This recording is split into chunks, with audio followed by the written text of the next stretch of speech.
Allah'ın selamı, rəhməti üzərinizə olsun, değerli dostlar. Bugün size çok insanın zihninde problem haline gelmiş, içinden çıkılmaz bir düşünceye çevrilmiş Adem, Havva ve onların evlatlarının evliliği barəsində. Aslında bu barədə danışmak istemirdim ama mecbur kaldım ona göre ki, bazı insanlar bu meseleni izah ederken birçok dinsizlerin veya dinden uzak olan kesimlerin gülünç mövqeyine, obyektine çevrildiler.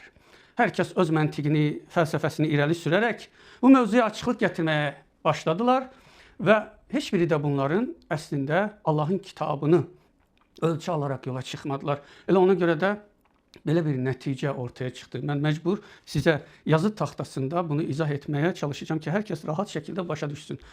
Bunu izah etmədən qabaq birçoklarının bu barədə dediklərini sizə xatırlatmaq istəyirəm. Məsəl üçün, ənənə dininin mənsubları Adəm və Havvadan əmələ gələn qız və oğlan uşağı, deyək bir ildə cüt şəkildə qız və oğlan doğurdu dedilər, işin içindən çıxmaq üçün. O bir il doğulan qız və oğlanın çarpaz evliliyi oldu dedilər, bu şəkildə çoxaldılar.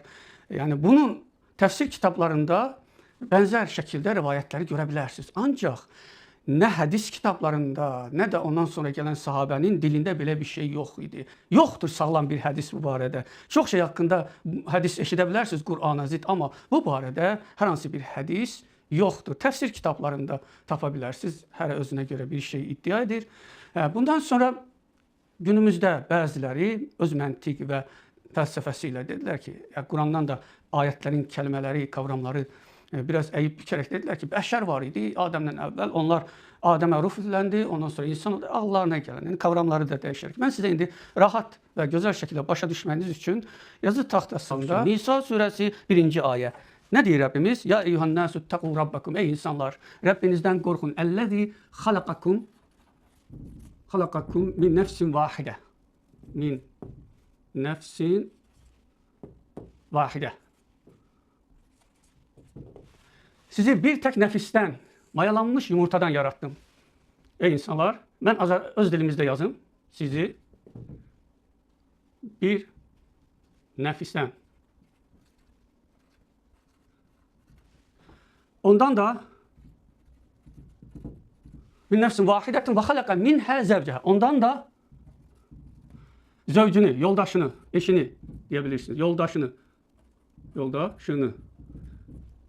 Ondan da yoldaşını, bakın.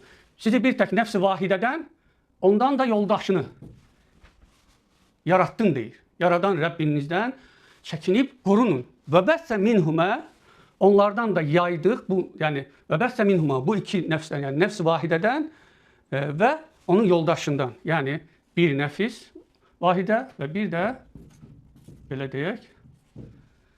Bu nefsi vahide bu. Bir de ondan yoldaşını yarattı. Elbette ki ilk növbədə Adəm əleyhissalam yaradılır ve onun yoldaşı Havva ve onları imtihan edir ve ondan sonra yer üzerine indirir. Cüt hüceyrədən ve bəssə minhumə ricalen kişiler, bakın kişiler, bu kişilerin içinde en başında ilk yaradılan Adəm əleyhissalamdır.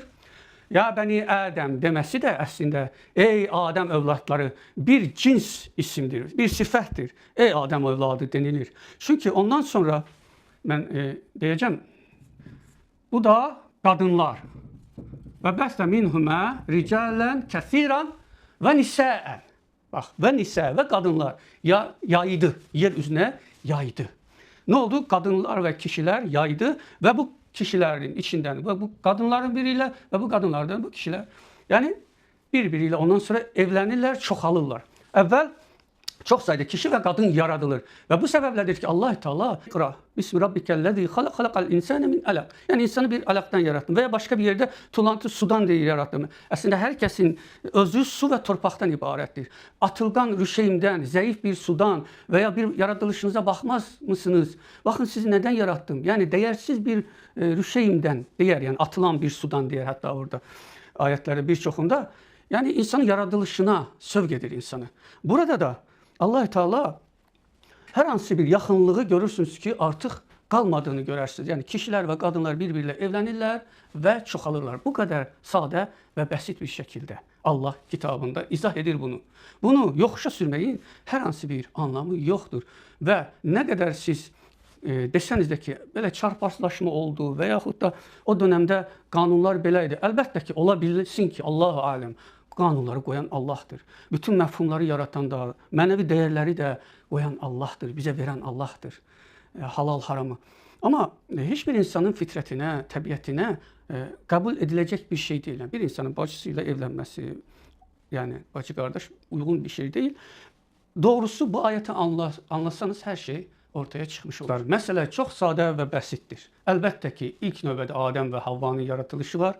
Ancaq burada ilk insanların yaradılışında nə Adəmdən, nə Havvadan bəhs edilməz. İnsanların yaradılışı bir tək mayalanmış yumurta, o mayalanmış yumurtadan da zövcəsi yaratılır, yəni onun eşi yaradılır və həm erkek yumurtadan həm dişi yumurtadan, hüceyrədən deyə mayalanmış kişilər yaradılır, qadınlar yaradılır. Sonra bu yaratılış bitmiş olur. Yeni bir yaratılış insanların bir-biriyle evlənərək çoxalmasıyla davam edir.